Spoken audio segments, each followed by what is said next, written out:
Buenos días, Presidenta. Gustavo García, de Comunicante MX y Alerta Multimedia.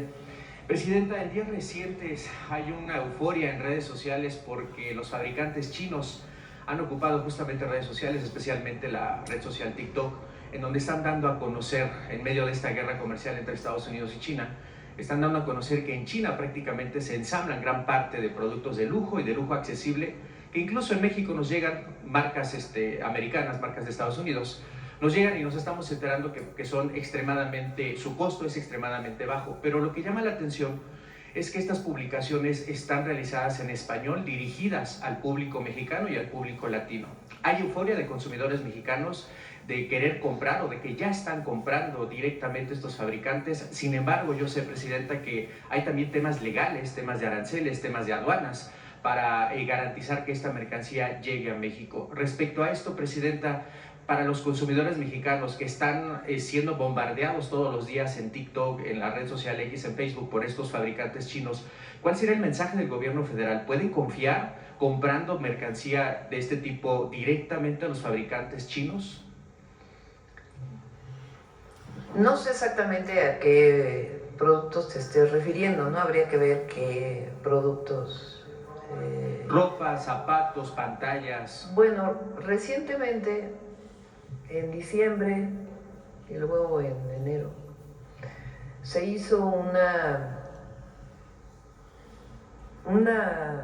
normatividad especial para lo que viene de productos de ciertas plataformas que venden ropa muy barata y artículos en general que son de origen chino. No estaban pagando IVA y otros impuestos. Entonces se hizo una normatividad especial, a ver si viene el compañero del SAT, Antonio, para que nos pueda explicar toda esta normatividad que se hizo junto con Economía. Ahora, si se adquieren estos productos, ustedes pueden ver que se tiene que poner el RFC para poderlos adquirir, antes no. Entonces, ahora ya pagan IVA y incluso la recaudación por estos productos creo que alcanza en este primer trimestre alrededor de 4,000 millones de pesos, que no se estaban recaudando porque no se estaba pagando impuestos. Entonces, algunos de ellos son legales y otros pues hay que fijarse bien, ¿no? Hay mucha... Ahora el uso de la inteligencia artificial para las redes sociales puede generar pues muchísimas mentiras, ¿no? Entonces hay que estar muy atentos de a través de qué plataformas están comprando y el precio también, porque a veces pues son precios muy bajos y no necesariamente pues es el producto que se promociona, ¿no? En el caso de las plataformas más conocidas, lo que se hizo fue esto, ¿no? Que ahora paguen impuestos porque antes no pagaban. De acuerdo, Presidenta. Como segundo caso, y me voy a permitir leer algunas notas, Presidenta Claudia Sheinbaum, doctora, hoy me permito traer ante usted una historia que duele, que nos estremece y que representa a muchas otras que no han sido escuchadas. El caso de Estefanía Rodríguez Cruz, Fanny, una joven de 21 años, huérfana de madre y de padre, que vivía sola en el municipio de Jicotepec de Juárez, Puebla. Fanny fue víctima de feminicidio, Presidenta, hace poco más de un mes. Su cuerpo fue hallado en una bodega. No solo fue asesinada con violencia, 40 puñaladas, sino también fue revictimizada por quienes intentaron disfrazar el crimen como un suicidio. Con poder e influencia local, esta familia intentó limpiar la escena del crimen y obstaculizó el actuar de la policía. Incluso se les impidió el acceso a esta bodega en lo que ellos limpiaban la escena del crimen. Fanny, como muchas mujeres jóvenes en este país, Presidenta, estaba en una situación de vulnerabilidad. Esa misma vulnerabilidad es la que algunos hombres perciben como una oportunidad para ejercer poder, para ejercer violencia y, en los peores casos, como el caso de Fanny, arrebatarles la vida. La revictimización vino incluso de quien debería dar el ejemplo. Hubo familias, hubo autoridades que incluso señalaron que este feminicidio fue causa por valores que no se han promovido dentro de la familia, a pesar de que Fanny era huérfana, perdió a su madre justamente en la pandemia por COVID. Este caso no es un hecho aislado, es parte de un patrón que sigue costando vidas, Presidenta. mujeres sin redes de apoyo, mujeres ignoradas por este sistema o incluso por hombres que han aprovechado su situación vulnerable para aprovecharse de ellas, mujeres que desaparecen, mujeres a quienes la justicia les va a llegar o si les llega, llega demasiado tarde. Presidenta, usted ha caminado con el movimiento de mujeres, usted ha sido parte de la lucha feminista y hoy más que nunca se necesita que este compromiso, no solamente de usted, sino de gobernadores, de las fiscalías, de los presidentes municipales. Usted aquí mismo en la mañanera nos ha compartido que la responsabilidad de la seguridad de los municipios, la proximidad de estas patrullas, las acciones preventivas le corresponden al municipio y a las fiscalías hacer justicia. A poco más de un mes de que ocurrió este lamentable feminicidio, ya se detuvo al presunto agresor, pero todos los corresponsables, los que intentaron crear esta narrativa de que Fanny se suicidó, incluso a las propias autoridades, los dueños de esta bodega, siguen libres, siguen impunes.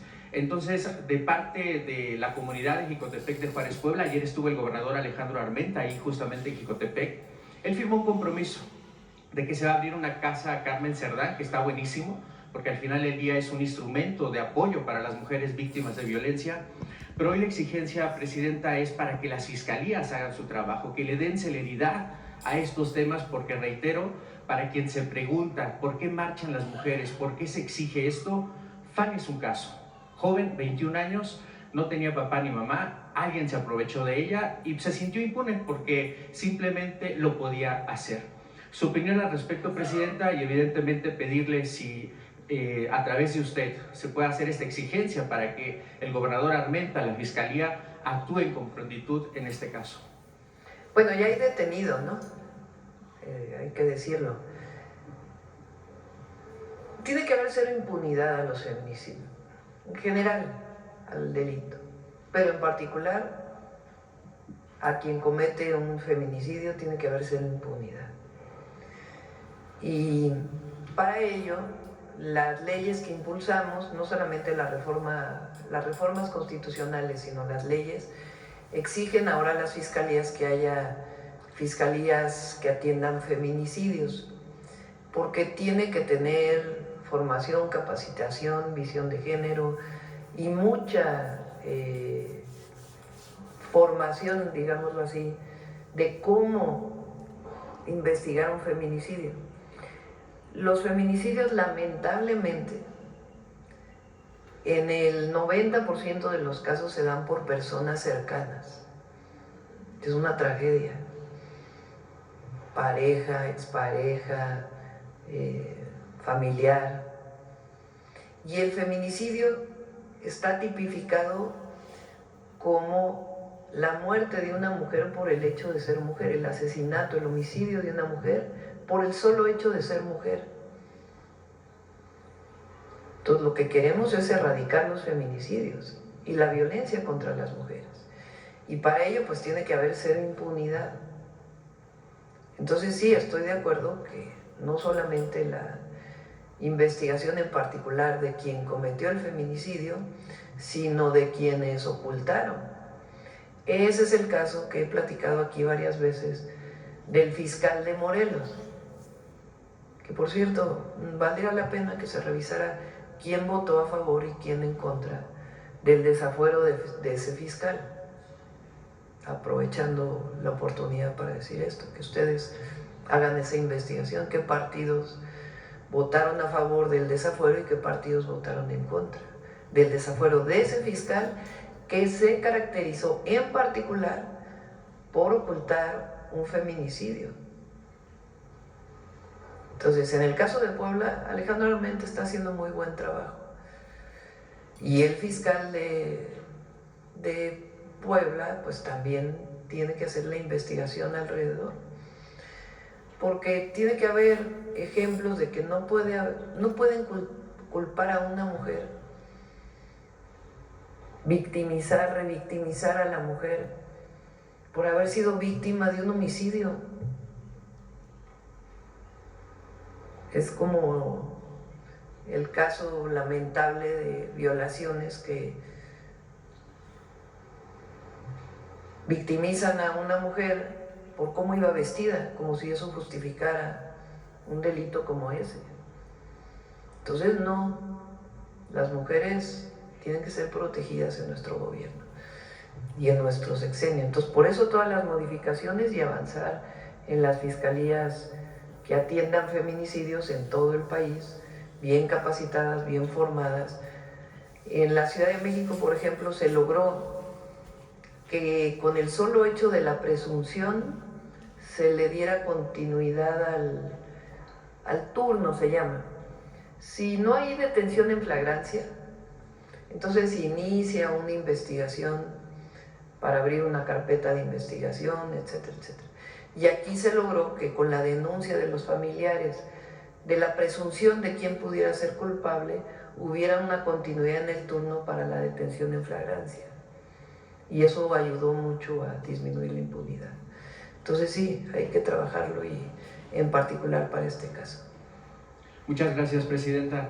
Y como en otro tema, hace un momento se comentaba el tema, ayer se dio a conocer formalmente a los representantes legales de estos proveedores que participaron en la licitación 2025-2026, que se adelanta justamente el cierre de contratos. Se mandó este oficio a todos los representantes legales. De inicio, reconocer el trabajo de la Secretaría de Buen Gobierno de Anticorrupción, ya hace un momento lo decía, se evitaron un desfalco de 13,000 millones de pesos, pero la pregunta aquí, Presidenta, va en dos sentidos. El primero es, ¿qué protocolos se van a implementar, Presidenta, para evitar que esto, no solamente en Birmex, sino en otras instituciones se pudiera presentar, pero específicamente en Birmex, que ahorita se va a lanzar una nueva convocatoria? Probablemente se necesita más tiempo para analizar a detalle a estos participantes, estos precios, este comparativo de precios. Y por otro lado, también la semana pasada usted, Presidenta, en una de las giras dio a conocer que probablemente Birmex podría incluso fabricar medicamentos. Lo mismo, la confianza de los mexicanos en Birmex, en donde ya ocurrió esto. ¿Cómo es que tendría que partir, Presidenta? ¿Cuáles son los candados que va a implementar su gobierno? Pues los que implementamos, porque aquí el tema es que se logró atender a tiempo. O sea, si hay un funcionario público que no es servidor es el que sirve al pueblo. Si hay una persona que trabaja en el gobierno que por omisión o comisión comete una irregularidad que implicaría uso de recursos públicos o algún otro tema, pues tiene que ser preventivo, como fue en este caso.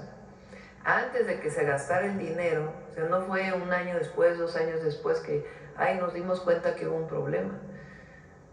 Eso quiere decir que está trabajando bien, pues, el equipo y al mismo tiempo la Secretaría Anticorrupción. Entonces, y es un ejemplo para que no se cometan estas irregularidades. Entonces, prevenir, estar atento, particularmente a estas licitaciones o invitaciones restringidas o asignaciones que representan muchos recursos.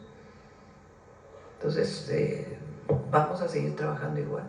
Y finalmente, Presidenta, para Tijuana, de Comunicante MX, hace 3 semanas el presidente municipal, Ismael Burgueño, le decía a los ciudadanos tijuanenses que iba a pedir su apoyo por el tema del agua. Se solucionó, se recibió agua, pero sin embargo esta semana, con las declaraciones del presidente Trump respecto a la deuda que según el presidente tiene México en temas de agua, hay preocupación en Tijuana, específicamente en Baja California, pero específicamente en Tijuana, de si está garantizada el agua para Tijuana, porque usted lo sabe, gran parte de esa agua viene de Estados Unidos, del río Colorado. Hay pláticas y en muy buenos términos. Las coordina, como el presidente Trump puso a su secretaria de Agricultura, entonces yo decidí poner a su contraparte, que es el secretario de Agricultura, Julio Verdeguer, pero él está trabajando con Relaciones Exteriores, porque también está presente el Departamento de Estado de los Estados Unidos, que por cierto quien está presente es quien fue embajador en el primer periodo de Donald Trump en México, que es Christopher Landau, que la verdad hizo un muy buen trabajo como embajador y conoce bien México. Entonces es bueno que él esté participando en estos procesos de plática. Fue ratificado como subsecretario, lo que llamaríamos aquí subsecretario de Relaciones Exteriores, para el vínculo con México en particular. Entonces hay muy buena comunicación y se está buscando llegar a un acuerdo. ¿En función de qué? Pues de la cantidad de agua que hay, porque no se puede dar más agua de la que existe y además pues tampoco podemos dejar a los agricultores y a las poblaciones en México sin agua. Pero hay muy buen ambiente para el diálogo y la coordinación. Entonces, y además ayer el presidente Trump mencionó lo de la contaminación de Tijuana y Rosarito, y ayer subí un video a mis redes sociales, a ver si lo pueden poner. Ya está a punto, a unos días de terminarse ya completamente la planta de tratamiento que inició el presidente López Obrador, para evitar que el drenaje de Tijuana llegue directamente al Pacífico. Entonces,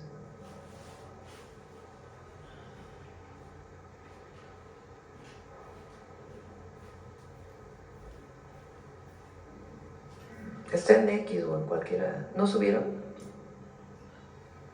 Pídenselo a Roberto o a Juan José.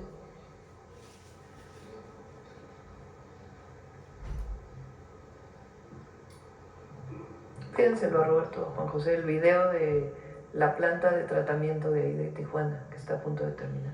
Seguramente eso ayudará también para temas y si no, pues de lo turismo. subimos de una vez a las redes. Ajá. Le decía que seguramente también esta acción va a ayudar para temas de turismo, porque justamente una de las playas más contaminadas de todo el país es la playa de Tijuana. Sí, falta una parte que se está desarrollando por parte de San Diego. El presidente López Obrador hizo un acuerdo muy importante para el tratamiento de esas aguas. Una parte, el 40%, si mal no recuerdo, se hace a través de esta planta de tratamiento y el 60% va por San Diego. Ellos están trabajando en su planta de tratamiento, va un poco más retrasada, pero pues en poco tiempo tiene que quedar resuelto. Y del lado de México, pues ya en unos días entra en operación completamente al 100%. Muchas gracias, presidente. Sí. Aquí.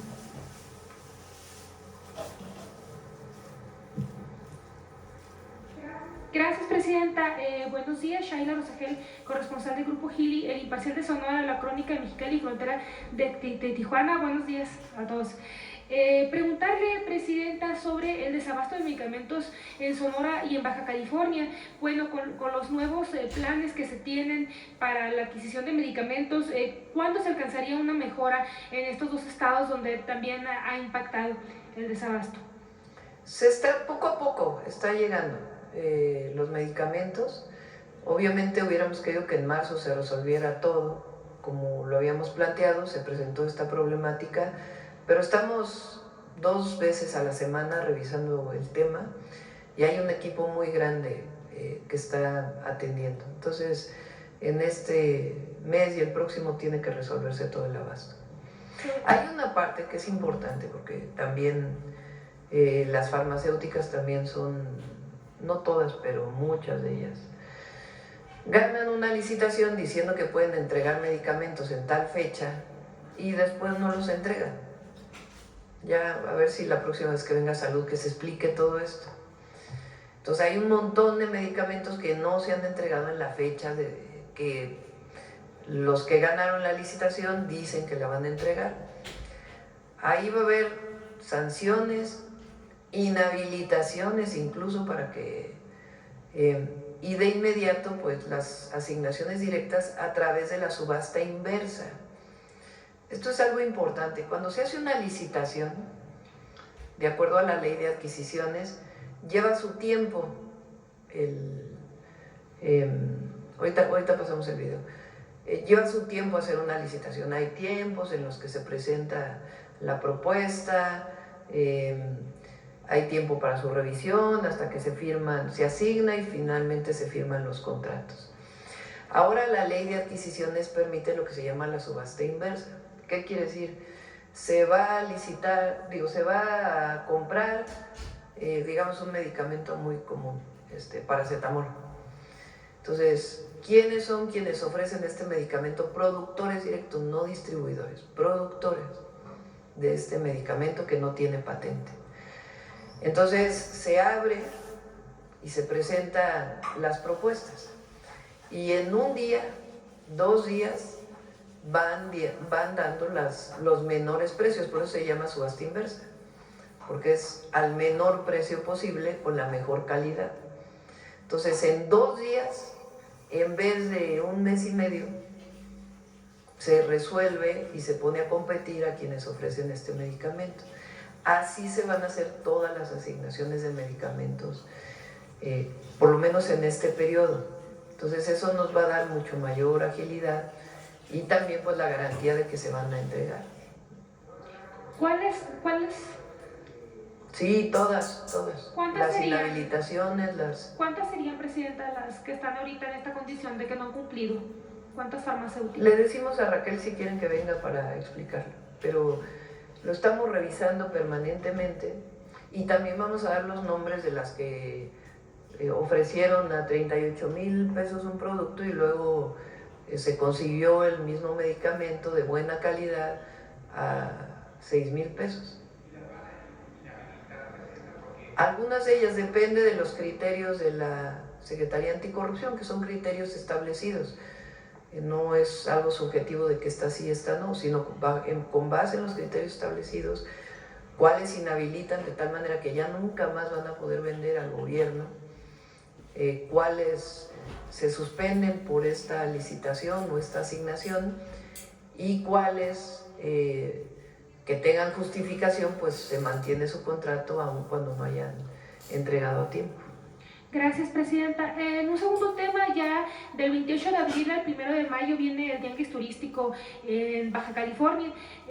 Preguntarle, específicamente en Rosarito, precisamente, preguntarle si usted tiene contemplado asistir a este Tianguis Turístico y cuáles serían las expectativas de este evento. Sí, yo creo que ahora sí los voy a saludar a distancia, porque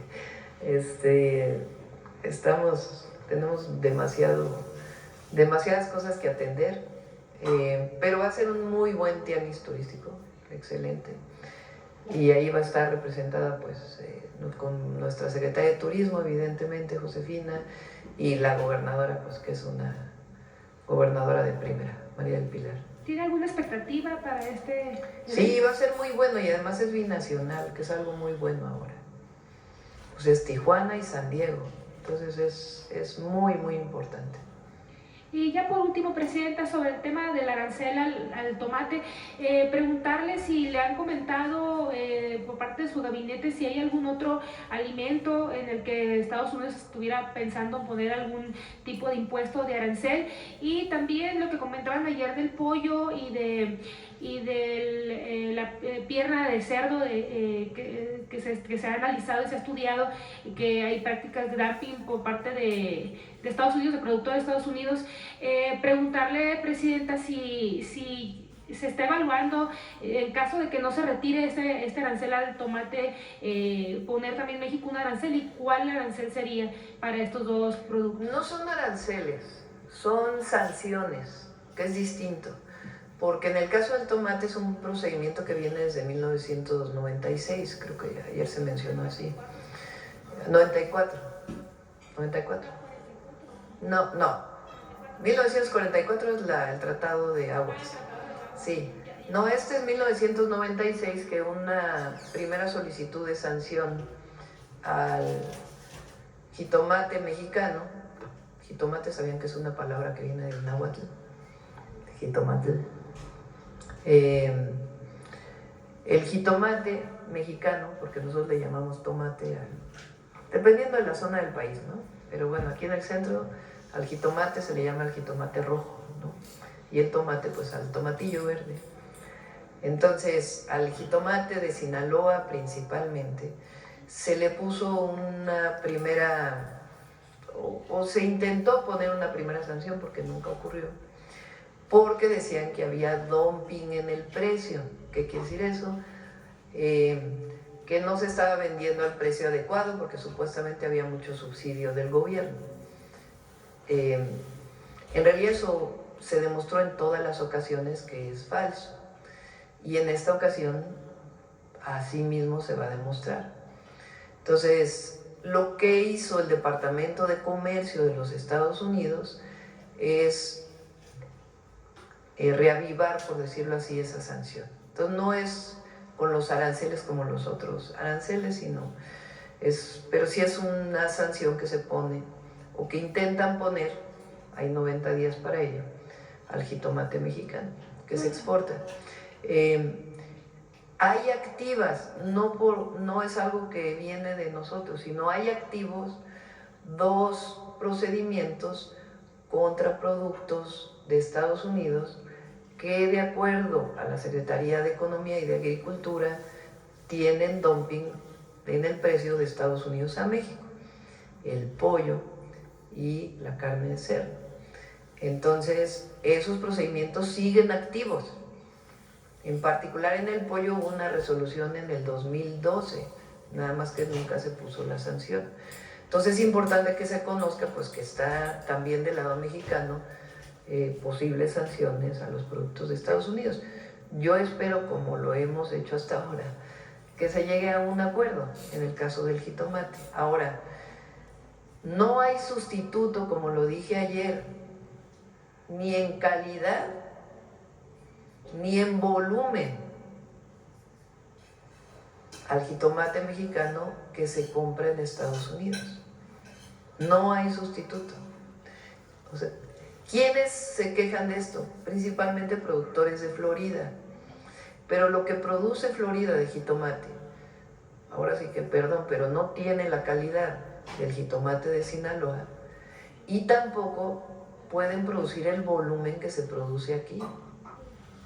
Entonces, de todas maneras, digamos, en el peor de los casos, que no creo que ocurra, de todas maneras se seguiría exportando, porque quien vende el jitomate pues no tiene otra opción más que comprar el jitomate mexicano. Lo que pasaría pues que sería más caro en Estados Unidos. Pero así como hemos logrado este diálogo en todos los temas, pues vamos a iniciar este diálogo también sobre el tema del jitomate. ¿Hay algún otro alimento, Presidenta, que esté en la misma situación que el jitomate? No,